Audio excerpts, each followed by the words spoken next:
포로의 현장에서 선지자로 부름을 받은 사람입니다.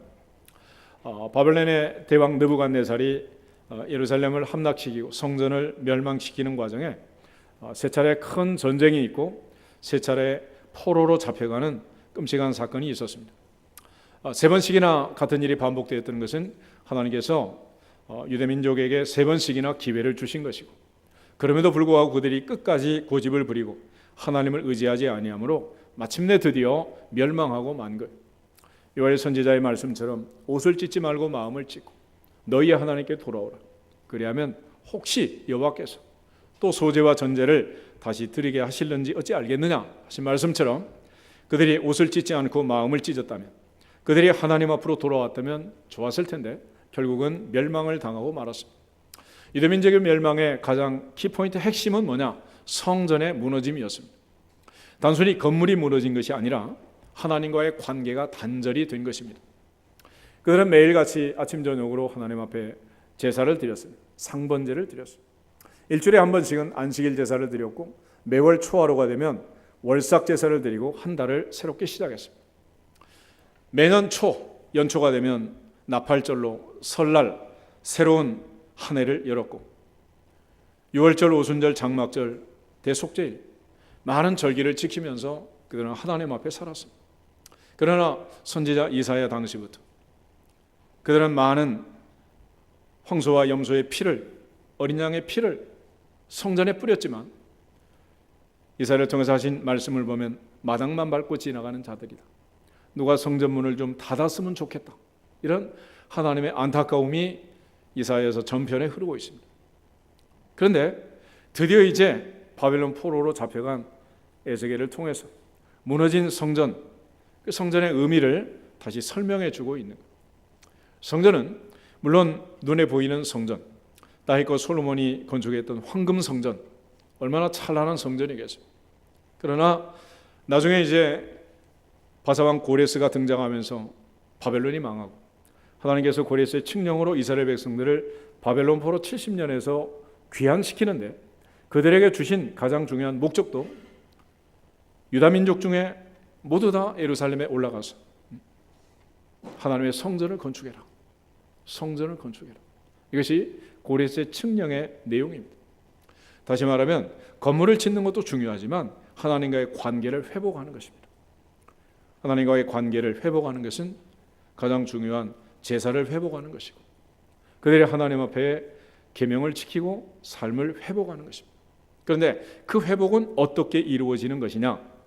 오늘 에스겔 47장을 보면 성전 문지방에서 물이 흐르고, 그 물이 처음에는 조금 흐르는 것 같지만 이게 이제 흘러가면서 발목을 적시고 무릎을 적시고 허리를 적시고 드디어 이제 헤엄칠 수 없는 큰 강이 되는 이런 모습으로 1절부터 5절에 보면 환상이 나와 있습니다. 에스겔은 반모섬의 사도 요한처럼, 요한계시록을 기록한 사도 요한의 계시처럼 묵시문학, 이거는 하나님이 보여주는 계시, 환상을 기록하고 있는데 성전의 가장 중요한 포인트가 뭐냐? 성전 문지방에서 물이 흐르고 이 물이 큰 강을 이루는 이런 모습으로 설명을 해요. 이게 도대체 뭐냐? 오늘 만약에 우리 같은 개념으로 보면 집터에서 물이 나온다든지, 할아버지 묘를 썼는데 묘에 물이 나온다든지, 좋은 거예요, 나쁜 거예요? 이건 뭐 심각한 문제가 있는 거죠. 그런데 유대 나라는 그런 게 아니에요. 이 물이 얼마나 귀한지 시편 1편에 보면 사철 푸른 나무, 복 있는 사람은 시절을 쫓아 열매를 맺는 물가에 심기운 나무 같다. 할렐루야. 우린 뭐 물가에 심은 나무 뭐 그렇게 좋지도 않잖아요. 백두대간이 다 푸르고 푸른 이 한반도에. 그러나 그 나라는 그런 나라가 아니에요. 그래서 물이 얼마나 귀한지, 이스라엘 백성들이 출애굽했을 때 물이 없다고 아우성을 칩니다. 그때 모세가 반석에서 물을 꺼내가지고 생수를 마시게 하잖아요. 반석에서 터졌던 생수, 한두 명이 마시는 게 아니라 20세 이상 장정이 자그마치 60만 3,550명이었습니다. 그들이 먹고 남녀노소 다 먹었으니까 200만 300만에 육박하는 그 어마어마한 사람들이 다 먹고도 남을 만큼 풍성한 물이 호렙산 반석에서 쏟아집니다. 지금도 이제 뭐 그 바인지 아닌지 알 수는 없지만은 뭐 성지순례 하면 이제 모세가 물을 터뜨린 바위다 그래가지고 이제 바위 옆으로 인도하기도 하지만은 여튼 이 물이라는 게 얼마나 귀한지. 태초에 하나님이 천지를 창조할 때 우주 만물을 물 속에서 끄집어내는, 물을 둘로 나누어서 궁창 위의 물과 궁창 아래의 물로 나눕니다. 그리고 물 속에서 끄집어내는, 물 속에서. 지금도 화성이고 어디고 지금 뭐 우주선들을 보내가지고 물 흐르는 흔적만 있어도 그냥 뉴스가 되잖아요. 왜 그렇습니까? 얼음이 나왔다 이런 뭐 대단한 거예요. 물만 있으면 사람이 가서 살 수 있다 없다? 살 수 있다는 거예요.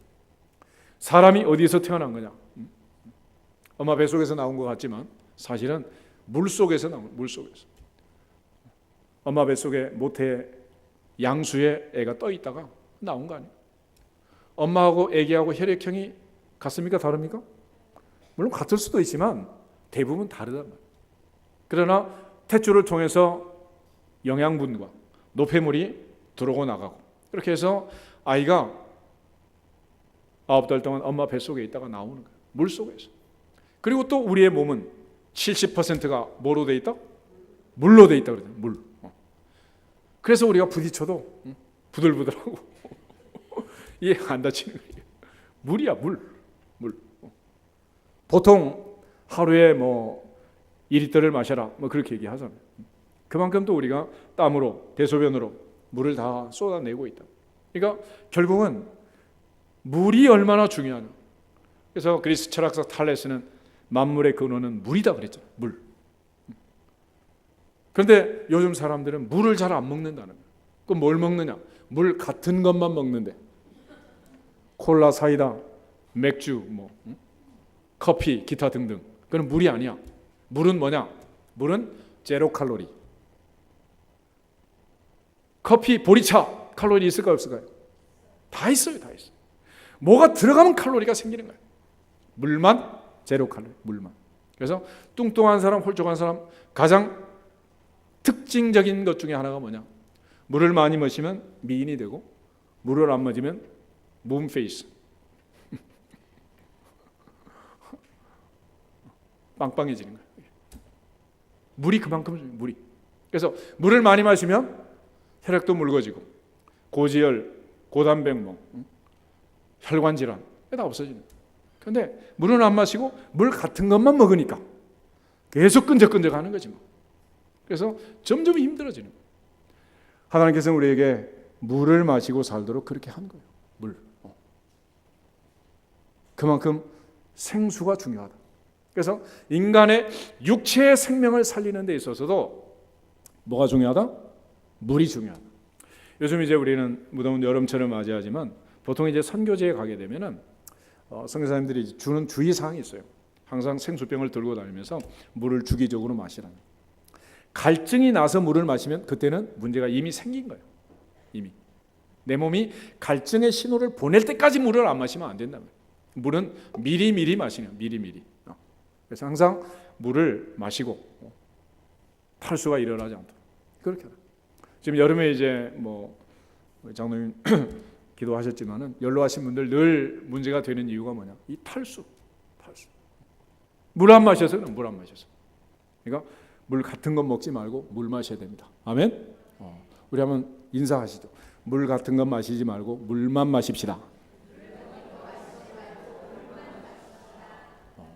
이것만 해도 올 여름은 여러분 건강할 줄로 믿습니다. 물 마셔야 돼. 물. 그런데 영적으로도 뭐냐? 영혼을 살리는 방법이 물이라는 거예요. 물. 이 물을 가지고 영혼을 살리는 거예요. 호렙산 반석에서 물이 나왔다 그러죠. 그런데 그 반석이 뭐냐? 추적을 하니까 고린도전서 10장 4절에 가면 반석은 그리스도다 그랬어요. 우리 교회 이름이 무슨 교회? 반석교회. 반석은 뭐라고? 맥반석이 아니고 Jesus Christ. 그리스도예요. 그리스도. 그리스도. 그러니까 예수 그리스도로 말미암아 생수가 흘러나오는, 이걸 예수님께서 설명하는 부분이 있어요. 요한복음 7장을 보겠습니다. 요한복음 7장 37절에서 39절.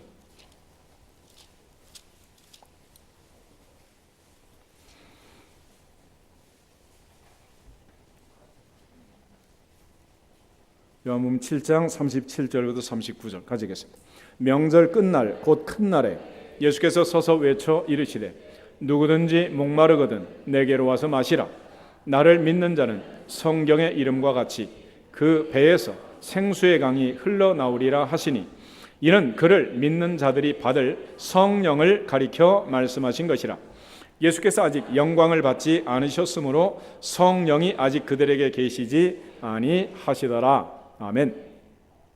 예수께서 이제 명절 끝날 초막절 끝에 가서 누구든지 목마르거든 내게로 와서 마시라 그러십니다. 그러니까 물 마시는 조건은 아주 간단하죠. 우리마다 임갈굴정 그러잖아. 어떤 사람이 우물 판다? 목마른 사람이 우물 판다. 목마른 사람. 그러니까 갈망하면, 사모하면, 이게 제일 중요한 거예요. 제일 중요. 여러분 아이들 이제 뭐 대학 가야 되겠지만은 제일 중요한 거는 뭐예요? 엄마가 아빠가 할아버지 할머니 의대 가기를 원한다. 그런다고 가는 게 아니죠. 누가 가기를 원해야 돼? 누가 원해야 돼요? 본인이 원해야 돼. 본인이. 내가 원하면 가는 거고, 내가 원치 않는데 억지로 가면 항상 부딪히는 거야. 항상. 그래서 하나님 앞에 신앙생활하는 것도 마찬가지예요. 내가 원해. 내가 원하면 하나님께서 베풀어 주시는 거예요. 원하면. 궁극적으로 주님의 은혜를 체험하는 방법이 바로 물을 체험하는 건데, 누구든지 목마르거든 내게로 와서 마시라. 그 배에서 생수의 강이 흘러나리라. 이 배라는 게 뭐냐면 우리의 오장육부 장기로 치면 이게 바로 자궁, 모태를 얘기합니다. 엄마 뱃속에서 애들이 나올 때 그 생명수의 양수 속에서 생명이 탄생하는 것처럼 성령의 생수로 말미암아 영혼이 소생하게 되는 것입니다. 요한복음 3장에는 예수님께서 니고데모에게 얘기합니다. 네가 거듭나야 한다. 다시 태어나야 한다 그랬어요. 그러니까 니고데모가 두 번째 엄마 뱃속에 다시 들어갔다 나와야 됩니까? 그러니까 예수님께서 그랬잖아. 너는 이스라엘의 선생이라고 하는 사람이 무슨 말을 그렇게 하니? 물과 성령으로 거듭나지 아니하면 하나님 나라에 들어갈 수 없느니라. 그래서 말할 때 물과 성령이라는 말을 하는데, 이 과라는 말은 and라는 뜻도 있지만 that is, 즉 곧 강조하는 거예요. 물 곧 성령으로 거듭나야 하느니라. 할렐루야. 그러니까 우리 몸을 완전히 새롭게 리사이클 하려면 뭐를 해야 된다는 거예요? 물을 마시는 물을. 그럼 체질이 개선이 되는 거예요. 쓸데없이 뭐를 먹고 막 먹어가지고 뭐 되는 게 아니에요. 안 그래도 많이 먹어가지고 지금 끈적끈적한데 더 집어넣어가지고 뭐 고쳐지겠어요? 하나님 앞에서 물 곧 성령으로 거듭나야 한다. 수가성 여인과 대화하면서도 내가 주는 물을 마시는 자는 영원히 목마르지 아니하리라. 그래서 이 여자가 놀래가지고 그런 물이 있습니까? 내게 주세요. 뭐 그랬잖아. 그렇지만 그 물은 어떤 물이다? 성령을 받는 거예요. 성령. 그런데 그동안 뭐 성령에 대한 말씀을 한두 번 한 게 아니지만은 하나님의 성령을 받고 성령의 능력을 힘입고 치유를 경험하고 복음을 전할 능력을 얻고, 하여튼 성령과 관계된 이 모든 것들은 한마디로 얘기하면 이론이 아니고 체험이라는, 이론이 아니고 체험. 예를 들어서 피자를 한 번도 먹지 못하는 아이에게 내가 피자를 한 달 동안을 설명을 해서 알려줬어. 그러니까 피자가 뭔지 알겠어요? 그렇지만 단 한 번 먹어보면 안다 모른다. 그게 바로 체험이라는 거예요. 그래서 하나님의 성령과 관계되는 것은 이론이 아니고 체험이에요. 아무리 성경에 수없이 많은 병자가 일어나도 내가 경험하지 아니하면 믿을 수 없는 거예요. 안 믿어지는 걸 어떻게 하겠어요? 아무리 기도해서 응답을 받았다고 해도 내가 그런 경험이 없으면 안 믿어지는 거죠. 할 수 없는 거 아니겠어요? 하나님 앞에서 성령의 능력을 체험하는 것. 생수를 마시고 그 생수가 나를 회복시키는 것. 이거는 체험적으로 아는 거지 이론적으로 아는 게 아니야. 그러므로 물에 대해서 연구를 해가지고 물 박사가 된다고 해서 건강하게 되는 게 아니고 매일같이 최소한 2리터 정도 8컵 정도 물을 마시면 건강하게 된다. 그래서 흔히 우유를 마시는 사람보다는 우유를 배달하는 사람이 더 건강하다. 그래. 뭐가 중요하다는 거예요? 행동. 그래서 야고보가 얘기할 때 행함이 없는 믿음은 그 자체가 뭐다? 죽은 거다 그랬죠. 죽은 거. 그러므로 하나님의 성령의 역사라는 것은 체험하는 거예요. 사도행전 3장에 베드로가 날 때부터 안진병이 된 사람한테 외쳤습니다. 은과 금은 내게 없거니와 내게 있는 것으로 내게 주노니 곧 나사렛 예수 그리스도의 이름으로 일어나 걸으라 그랬어요. 그래서 이 사람이 일어났고 예루살렘 전체가 이제 벌컥 뒤집힌 거 아니에요. 나중에 베드로와 요한을 향해서 사내들인 공회에서 문책을 하고 그들을 신문을 합니다. 그러면서 아무리 따져봐도 원인을 알 수가 없는 거예요. 그리고 나서 베드로와 요한을 평할 때 그들이 이렇게 말합니다. 학문이 없는 범인이다. 다시 말하면 초등학교 문턱에도 안 가본 애들이 어떻게 이런 일을 할 수 있니? 그러는 거예요. 우리가 아이들을 공부시키고 성장하는 과정에서 우리는 뭐 인문계, 자연계 나눠가지고 이과, 문과 나눠가지고 계속 지금 뭐 문과 전부 문과를 선호하잖아요. 그래서 요즘 흔히 뭐 인구론을 다시 주장한데 그게 뭐냐 그랬더니 인문계 90%가 논다. 인구론이래.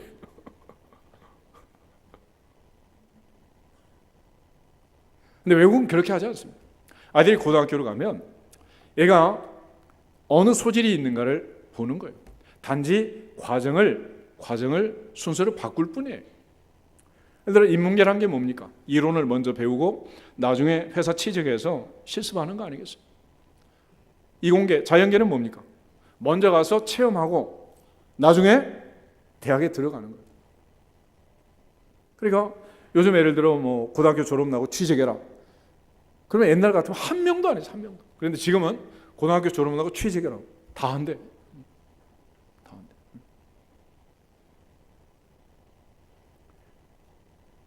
시스템 자체가 지금 바뀌어서 인문계를 가서 대학을 가서 그 다음에 현장으로 나가야 이게 바른 코스고 실업계 해서 뭐 이제 가면 이거는 끝이다 그렇게 하지 않고 이공계를 가도 거기서 먼저 실습하고 경험하고 체험한 것들을 가서 대학을 가서 다시 이론적으로 정립해서 다시 학위를 받는 거예요.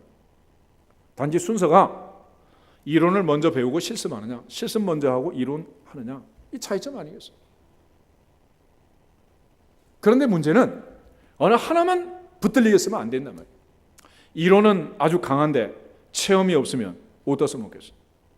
반대로 체험은 했는데 이론적으로 무장이 안 되면 너 어디 가서 무슨 말을 하겠어요? 설명할 길이 없는 거죠. 그래서 오늘 에스겔을 통해서 하나님께서 보여주는 이 성전이라는 것은 뭐냐? 성전의 가장 중요한 기능은 성전 문지방에서 생수가 흐르는 거다. 성전은 문을 열고 들어가면 성소가 나오고 또 문을 열고 들어가면 지성소가 나오게 되어 있습니다. 1년에 한 번 대제사장이 들어가는 지성소, 그 한가운데 법궤가 있고 법궤 뚜껑을 열면 그 안에 돌비 말씀이 들어있었어요. 사도요한은 요한복음 1장에서 이렇게 설명합니다. 태초에 말씀이 계시니라. 이 말씀이 하나님과 함께 계셨으니 이 말씀은 곧 하나님이시니라.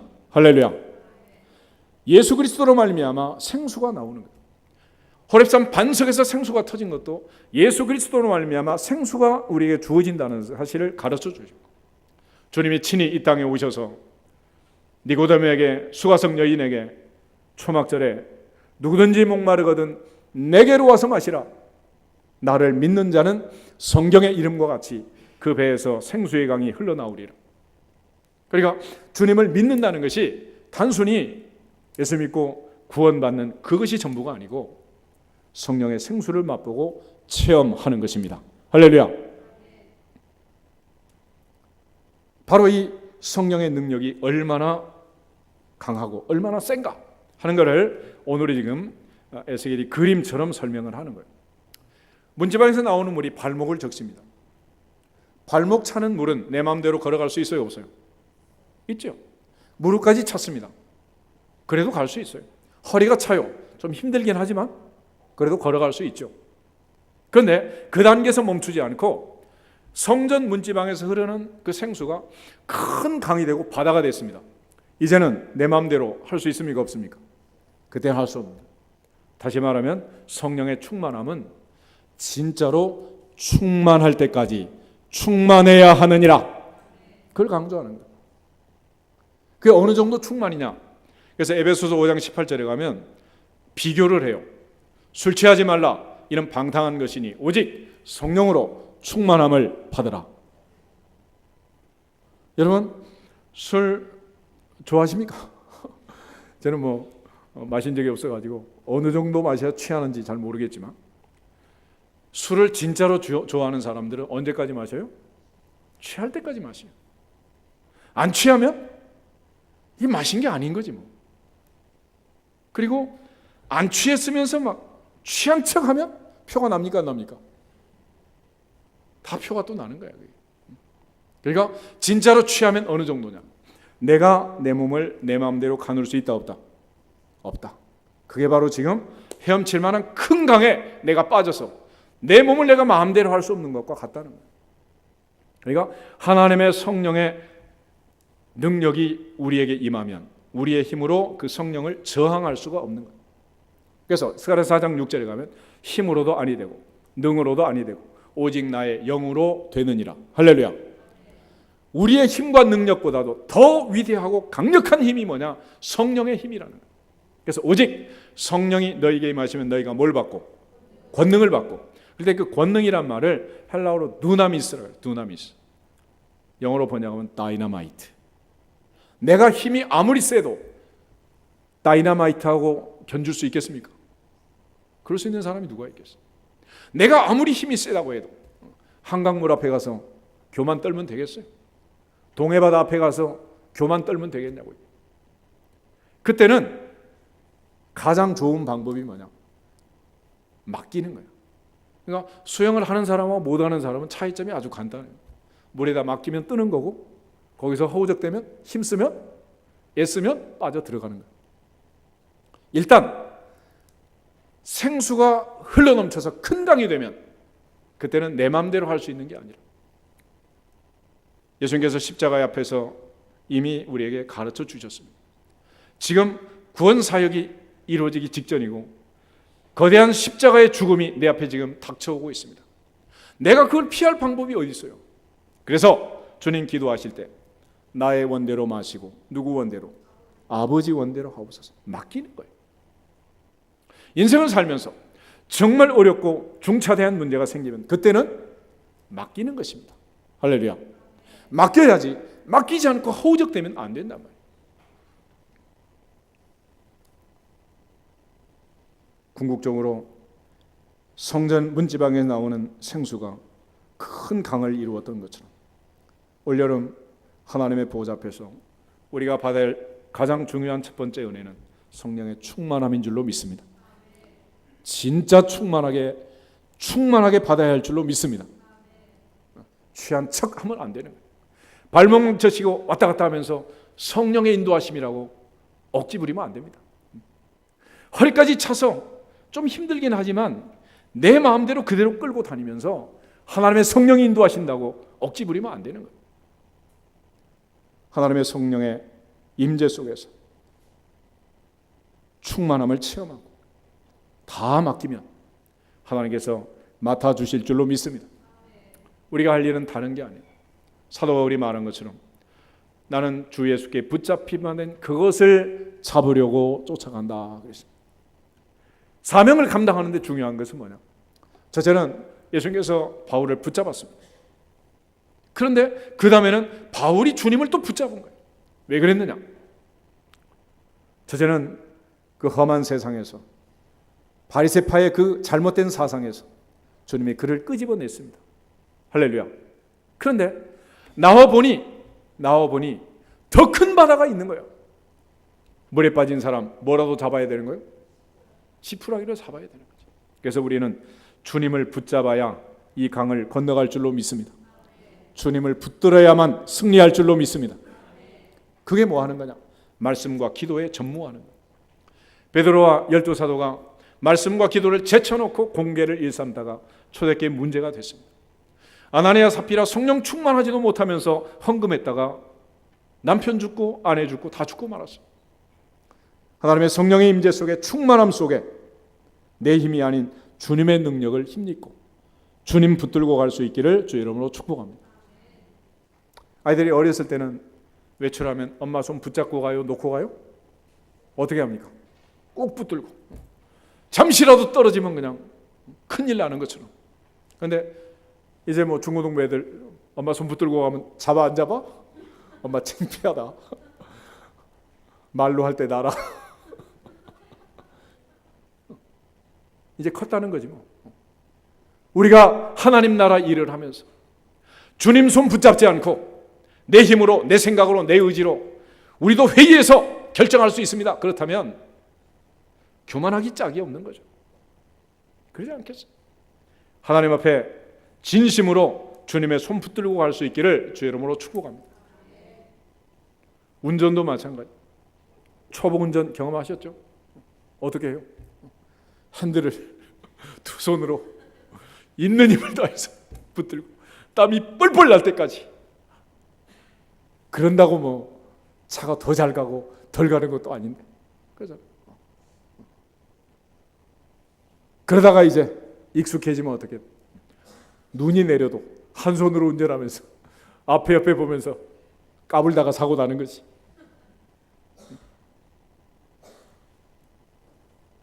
성령의 충만함 속에 내가 할 수 있는 일이 없기 때문에 주님의 손 붙들어야 되는 것이고, 주께서 내 손 붙잡아 주셔야 베드로처럼 물에 빠진 베드로 나오듯이 살아날 수 있는 것입니다. 올여름은 어디를 가든지 성령 충만할 수 있기를 축복합니다. 교회에 필요한 것도 성령의 충만이요, 가정에 필요한 것도 충만입니다. 남편도 아내도 성령으로 충만할지어다. 아들도 딸도 충만할지어다. 이 충만함 속에 있어야 되는 거예요. 충만하지 아니하면서 충만한 척하니까 늘 문제가 생기는 거죠.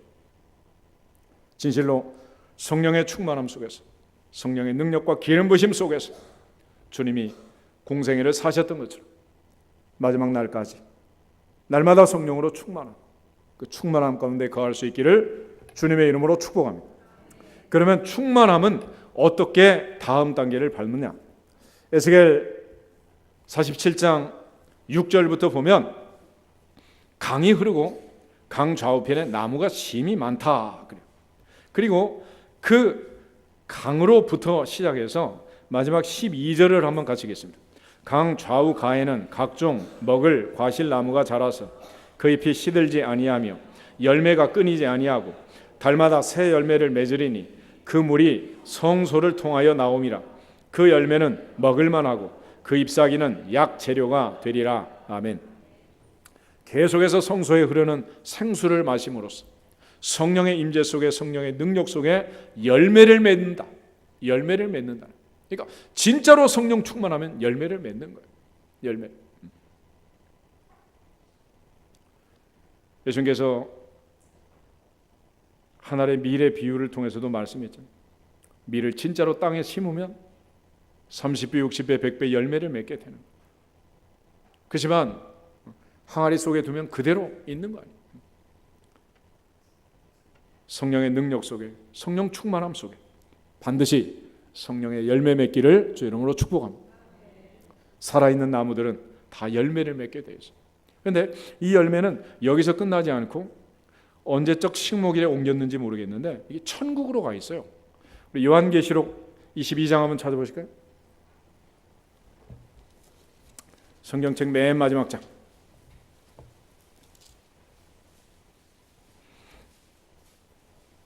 1절, 2절 두 절을 보겠습니다. 1절, 2절.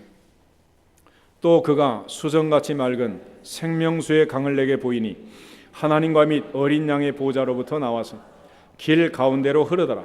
강 좌우에 생명나무가 있어 12가지 열매를 맺되 달마다 그 열매를 맺고 그 나무 잎사귀들은 만국을 치료하기 위하여 있더라. 아멘. 우리가 이 땅에서 단순히 성령의 열매 맺는다, 그것도 중요하지만은 영원한 천국까지, 영원한 하나님의 보좌까지 우리가 나가야 할 줄로 믿습니다. 여기서부터 시작하는, 여기서부터. 그러니까 에스겔이 본 환상은 단순히 이 땅의 성전을 본 게 아니라 영원한 하나님의 나라를 바라보고 있는 거예요. 성령의 열매는 사랑과 희락과 화평과 오래 참음과 자비와 양성과 충성과 온유와 절제니 이 같은 것을 금지할 법이 없다 그랬죠. 이것이 완성되는 자리가 어디겠습니까? 그게 바로 천국 아니겠어요? 천국. 이 땅에서의 사랑은 불완전하고, 이 땅에서 희락과 화평도 불완전한 것. 이 땅에서 참는다고 해서 우리가 얼만큼 오래 참겠습니까? 절제를 한다고 얼마나 절제가 되겠어요? 궁극적으로 이 성령의 열매는, 생명나무의 열매는 영원한 하나님의 보좌, 그 보좌에서 맛보게 된다는 거예요. 또 하나 성소에서 흐르는 이 물의 특징은 동쪽으로 가서 아라바 바다, 죽음의 바다, 사해 바다를 살린다. 살린다. 이 흘러내리는 물로 그 바다의 물이 되살아나리라. 8절에 그렇게 되죠. 성령의 역사는 살리는 역사입니다. 생명의 역사를 이루는 거예요. 물과 성령으로 살리는 것이고, 성령의 생수로 생명을 살리는 것입니다. 영혼을 살리는 거예요. 하나님의 성령의 충만함과 기름 부심이 넘치면 반드시 생명을 살리는 역사가 나타나요. 그런데 어느 정도로 살리는 거냐? 이 죽음의 바다, 도저히 고기가 살 수 없는 그 사해 바다를 계속해서 생수를 집어넣어가지고 생수가 흘러넘쳐서 그곳에 많은 고기가 사는 그런 곳으로 바뀌게 된다라고 말합니다. 9절 10절 다시 한번 읽어보겠습니다. 이 강물이 이르는 곳마다 번성하는 모든 생물이 살고 또 고기가 심히 많으리니 이 물이 흘러들어가므로 바닷물이 되살아나겠고 이 강이 이르는 각처에 모든 것이 살 것이며 또 이 강가에 어부가 설 것이니 엔게디에서부터 에네글라임까지 금을 치는 곳이 될 것이라. 그 고기가 각기 종류를 따라 큰 바다의 고기같이 심히 많으려니와. 아멘. 생명의 역사가 나타나고 계속 더 많은 고기가 자라고 더 많은 고기가 살 수 있는 그런 바다가 된다는 거예요. 고기가 살기 위해서 먼저 물이 살아야 돼요. 물을 살리기 위해서 이 아라바 바다를 살리는 것입니다. 그러나 11절에 보면 그 진펄과 개펄은 되살아나지 못하고 소금 땅이 된다. 다시 말하면 생수를 거절하는, 생명수를 받아들이지 않는 진펄과 개펄은 살아날 수 있는 방법이 없느니라. 성령의 능력이 아니고는 살릴 수 있는 방법이 없느니라. 성령의 능력이 아니고는 살릴 수 있는 방법이 없느니라. 방법이 없는 거예요. 우리가 신앙생활 하는 데 있어서 가장 중요한 건 성령의 능력이고 역사랍니다. 우리는 왜 이렇게 설교와 말씀과 이론에 붙들려 있느냐? 그건 아주 간단해요. 우리가 살아온 역사의 유래가 그런 거예요. 유래가. 옛날부터 애가 태어나면 천자문을 익히고 사서삼경을 익히고, 애가 10살 때 뭐 천자문을 띄고 사서삼경을 띄면 뭐가 되는 거예요? 천재 되는 거죠. 그래가지고 과거 패스해가지고 출세하는 거 아니에요. 그러니까 제일 좋은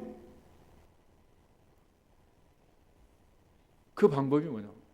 암기력이 좋아가지고 해석을 잘하고 이론에 해박하고 그런 모두가 수재가 되는 거예요. 수재.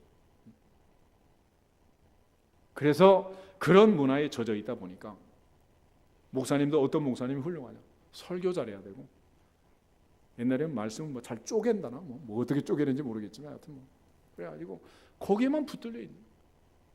그렇지만 하나님의 말씀은 살았다 죽었다, 살았다 죽었다, 살았다. 하나님의 나라는 말에 있지 않고 능력에 있느니라. 능력이 있어야 되는 거 아니에요. 결국 성령의 역사는 생명의 역사고 능력의 역사고 살리는 역사입니다. 이걸 통해서 성전의 기능과 사명을 설명하는. 에베소서 5장에 보면 물로 씻어 말씀으로 깨끗하게 하사 그랬어요. 그 말씀의 역사가 바로 성령의 역사라는 건데 그건 무슨 뜻이냐? 말씀을 기록한 사람들이 성령의 감동을 받은 사람들. 그러므로 말씀을 읽는 사람도 성령의 감동을 받으면 깨달아지고, 말씀을 전하는 사람도 듣는 사람도 성령이 역사하시면 깨달아지게 되는 것입니다. 아버지께서 내 이름으로 보내실 성령, 그가 너희에게 모든 것을 가르쳐 주시고 깨닫게 하시고 생각나게 하시리라. 할렐루야. 하나님의 성령이 역사하지 않으면 예수님이 직접 와서 말씀을 전하고 바울이 전해도 아무것도 들어오지 않는 거예요. 생수를 받아지 않는 진펄 개펄은 소금 땅이 될 수밖에 없다. 살아날 방법이 없다. 살 길이 없다. 예수님께서 12제자를 남겨놓고 승천하기 전에 마지막 하신 말씀, 빨리 가서 복음 전해라 그러지 않았습니다. 예루살렘을 떠나지 말고 약속하신 것을 기다려라. 능력이 입힐 때까지 기다려라. 너희는 몇 날이 못되어 성령으로 세례를 받으리라. 오직 성령이 너희에게 말씀하면 너희가 권능을 받고 예루살렘과 온 유대와 사마리아와 땅끝까지 이르러 내 증인이 되리라. 할렐루야. 그래서 율법에 능통한 사도 바울을 붙들고도 예수님께서 네가 그동안 배운 그 율법 가지고 복음 전해라 그러지 않았어요. 사흘 동안 식음을 전폐하고 금식 기도하게 하시고 아나니아 선지자를 통해서 안수기도하면서 눈에 비늘이 벗겨지고 성령의 충만함이 임했을 때 사울이 바울 된 줄로 믿습니다. 그 역사가 아니고는 그 어떤 방법으로도 사울을 바울 만들 수 없는 거예요. 무슨 방법으로 바뀌겠습니까?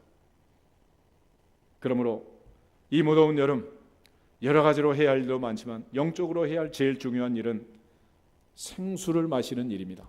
할렐루야. 육체적으로도 늘 가라지 않도록, 탈수 일어나지 않도록 건강을 잘 지켜야 되겠지만 영적으로도 생수를 마신다. 생수. 하나님의 말씀을 통해서, 기도를 통해서. 예수님께서 제자들에게 하신 말씀 중에 기도 외에 다른 것으로는 이런 유가 나갈 수 없느니라 그랬어요.